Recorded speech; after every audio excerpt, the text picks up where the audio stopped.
Okay, Jose Monkey, come find me. You asked me to figure out where this video was recorded, so I did. Hi, I'm Jose Monkey, and I find people who ask to be found. Guys, I occasionally make mistakes when searching for these locations. Not like big mistakes, like saying you were in one place when you were actually in another. Like small mistakes, like I'll misinterpret what I'm seeing in the video and end up looking in wrong places. In this case, I actually made a mistake when I was trying to rule out incorrect locations, and I ended up wasting a bunch of time as a result. So what can we see? Our friend here asks to be found, and I immediately noticed that we have a street sign behind them. Now, of course, without knowing anything else, just a single street name isn't going to get us very far. But I could see that the name appears to be Chelsea. Across the street, we can actually see another set of signs, including the cross street sign. Now, that could have been big, but unfortunately, I was unable to read those signs. But I did make a note of the dashed white line that we see on either side of the road here. As I turn the camera, we can see what looks like the entrance to a neighborhood. I notice that we have a divided road here, and that there is a row of trees down the center median. We also see this car here that has no front license plate. They turn a bit more and we can see these bushes and this wall, and then they show us a view down the street, but there's not really much to see. Next, they turn the camera around several times, but they don't show us anything that we haven't already seen before. And that's about it. Okay, so the fact that that car did not have a front license plate suggests that we should be looking in one of the 20 states that do not require front plates. Bro, you know you're going to get people in the comments that live in like Connecticut or Nevada or something being like, I don't have a front plate on my car.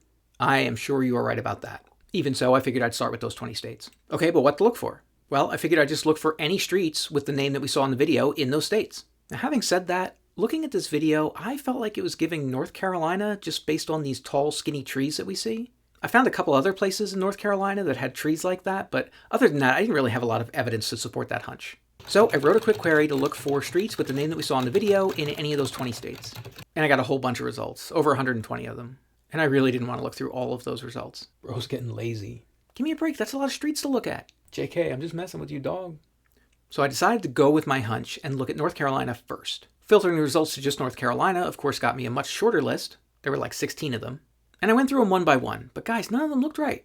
So much for my hunch. I thought I might have to go back and look at the other 100 or so streets that I found in my original query. But instead of doing that, which seemed really tedious, I decided to try to come up with some other way to find this. Recognizing that it might be faster to just go through the long list. Does anybody else do that? Like you try to find a smarter way to do something just because the way that you figured out feels dumb?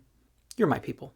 Anyway, I wondered if I could find real estate listings for houses on streets with the same name as the one we see in the video. I wasn't expecting to find like the exact houses we see in the video, but I was hoping that I could see ones that looked similar and give me an idea where this might be. And guys, I got a bunch of results when I did that, but I have to say, all the ones I looked at that looked even vaguely right were in North Carolina. Of course, I did not find exactly the one I was looking for. So guys, at that point, I just pulled up a map of North Carolina on Google Maps, and I just started searching for any street that had the name from the video. And when I found this one that had the divided road and the dashed lines, I was pretty sure that was right. And guys, that was it. You were here, in Raleigh, North Carolina. I used Google Street View to confirm the location. Here's a view of that road with the trees and the divider. And of course, here's the street sign that helped me find this place. Okay, so what went wrong? Was this street not in the OpenStreetMap? Well, guys, it was in the OpenStreetMap. I thought maybe something about my query was off and caused it to not be included in my results, but there was nothing wrong with my query. It was right there. I just missed it somehow when I went through those results the first time. So I guess I should have trusted my hunch more than I did. Bro, I don't know how to tell you this, but that person has NC right in their username. So that's like a pretty big clue that they probably live in North Carolina. Well, shit. Okay, it's time to check which previous location was closest to this one. And this time it was one of the locations I found in Lightning Round 5 in Vass, North Carolina. That's about 41 miles or 66 kilometers away from this place. Guys, check out the map of all the places I've found for you so far. If anybody else wants me to find them, well, you know what to do.